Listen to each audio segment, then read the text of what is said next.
مبدئيا الراجل اللي لسه ما فضاش شنطه هدومه ملوش علاقه بالليله دي خالص. الراجل لسه ما عرفش اسماء اللعيبه اساسا. الراجل جاي في وسط الماتشات وده مش ذنبه، ده ذنب اللي ضيع كل فترات التوقف اللي فاتت وافتكر يغير مدير فني كل الكوكب اجمع انه ما ينفعش يكمل الا هو. وصلت له متاخره شهرين على الاقل.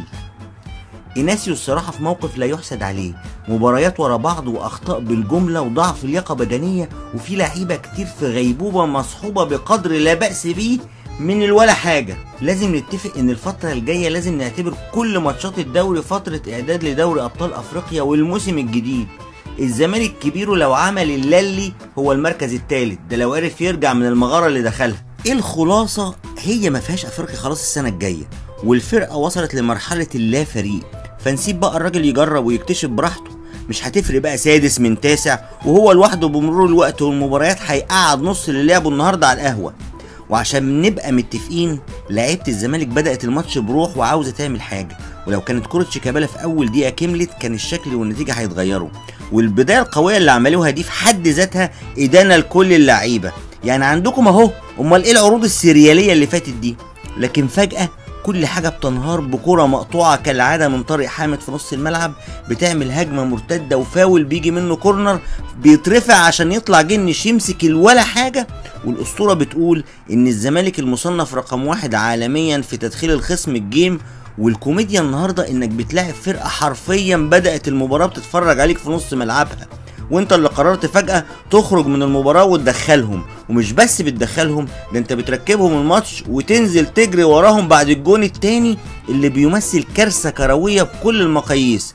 مساحات، لا حد بيضغط ولا حد بيمسك ولا حد بيغطي ولا حد ناوي على اي حاجة من كل اللي فات ده. بيتهيألي لسه بدري على ما نتكلم اي كلام تكتيكي في مباريات للزمالك. إناسيو يخسس اللعيبة الاول وبعدين يحلها حلال، وهيبقى انجاز والله. ولو اتكلمنا بشكل فردي عن اللعيبه هنقول ايه ولا ايه؟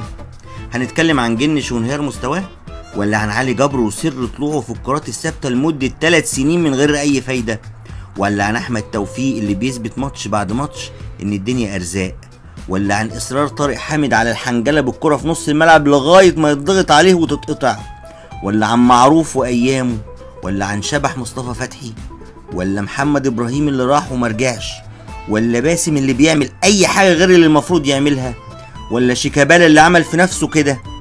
بس الصراحه والشهاده لله، في حاجات برضو ما بتحصلش في الدنيا غير مع الزمالك.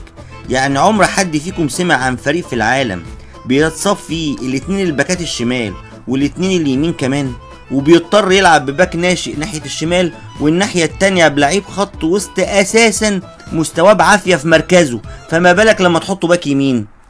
تاني وتالت وعاشر مش هعلق على إناسيو تكتيكيا قبل ما يعدي عليه 10 مباريات على الأقل.